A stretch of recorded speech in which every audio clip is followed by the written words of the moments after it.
Hey everyone, I'm at Saavedra and welcome back to the channel. So today I pretty much want to talk about the new PlayStation Plus prices, why Sony is pulling back from PC ports, and why this is really about protecting the value of the PlayStation ecosystem. And stick around to the end because all of this connects directly to the Steam machine and why Valve is moving in the exact opposite direction. And that is the part that actually matters here. So first, PlayStation Plus. When Sony first announced the price increases on May 20, the wording pretty much made it seem like it was just going to be about the essential plan, right? So prices would be starting at $11 a month for new customers in select regions. But now that the prices are live, it is pretty much affecting all three tiers. So essential is now $11 a month, extra is $17, and premium is $20. And also the 3-month plans, they pretty much moved too. So essential went from $25 to $28, extra went from $40 to $44, and premium jumped from $50 to $55. So the story isn't just that PlayStation Plus prices went up by $1, right? Sony increased short-term PlayStation Plus pricing across the board for new subscribers. And that matters because short-term subscriptions are probably how a lot of casual players usually use the service. Not everyone keeps their PlayStation Plus subscription active all year, and some people come in for a game, they play online for a month, and then they just try a new release, right? And that matters because short-term subscriptions are probably how a lot of players actually use the service. So you have people that pretty much come in for a game, they play online for a month, and then they cancel and then resubscribe.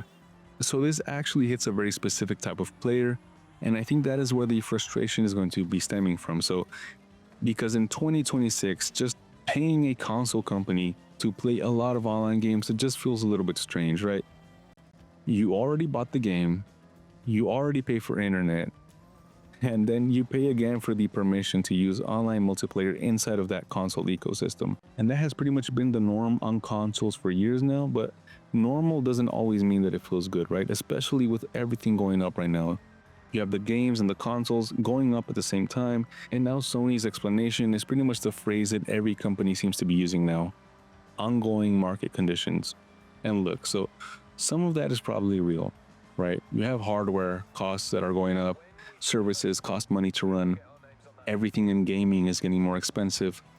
But from a player's perspective, it just starts to feel like every answer is just the market conditions, right? Console prices going up, subscription prices, accessories. At some point, players just stop hearing the explanation and they just feel that the total cost is going up. But here's where I want to be fair to Sony. So I don't think that is just Sony randomly getting greedy one day, because every company is already greedy here, right? So I think that this is Sony protecting the PlayStation ecosystem. And I honestly think that they really have to do that. Because if you look at Nintendo, Nintendo protects its IPs, its ecosystem, better than almost anyone.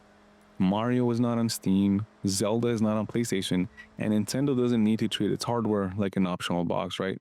If you want those games, you just buy it on Nintendo.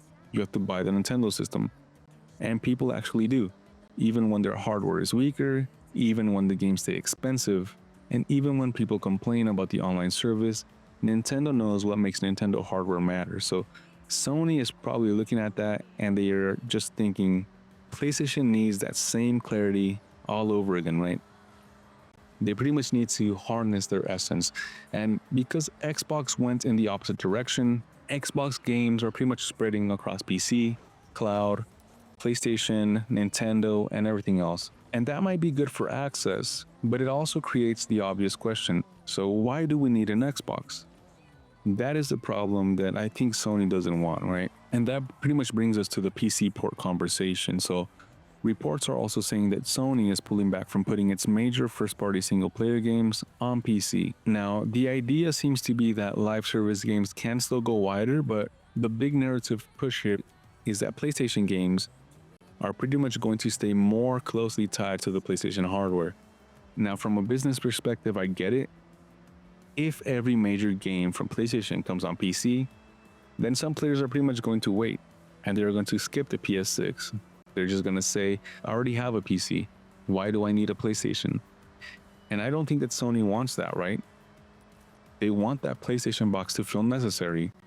And that is the real strategy here. So raise the value of staying inside PlayStation, you protect the exclusives, you control the subscription, you keep the ecosystem strong. And again, that makes sense for Sony.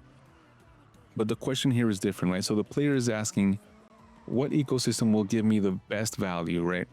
And that is where Valve gets really interesting. So because Valve is doing almost the exact opposite of what Sony is doing. And that contrast is basically the whole reason that I am paying attention to this right now. So Steam Deck already made PC gaming feel more flexible, right? You pretty much have your whole Steam library, your cloud saves, your Steam cells, no console multiplayer paywall, and you have SteamOS on a TV. And it is also controller first gaming without leaving your PC behind, right? Now the Steam machine, it still has a lot to prove itself. If it launches too expensive, that's going to be a problem as well. So if it is $900 or $1,000 for that base model, then I think that people are going to pretty much compare it to PC gaming. But if Valve can get the price right, then Sony's strategy starts to explain why that Steam machine exists, right?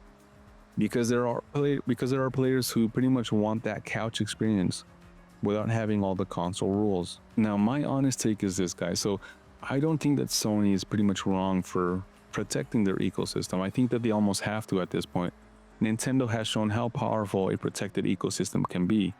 Xbox has shown what happens when the box just stops feeling necessary. So Sony is choosing its own lane here. So they want more control, they want more exclusives, and more reason to give you to own their hardware. So there is a trade-off to that, and that is that PlayStation just starts to feel more expensive and more closed off. And that is where some players might start just looking at Steam differently, right? Not because Steam is perfect, not because PC gaming has no problems, but because the value proposition here is a lot different. So Sony is basically saying our games make our hardware matter, and Valve is saying your library can follow you. And that is basically the real comparison here. So let me know where you guys land on this. Do you guys think that Sony is right to protect their ecosystem? Does the PlayStation Plus price increase bother you guys? And if that Steam machine lands at the right price, does PlayStation getting more expensive make SteamOS more interesting to you? I'm at Saavedra, guys. Thanks for hanging out, and I'll catch you all in the next one.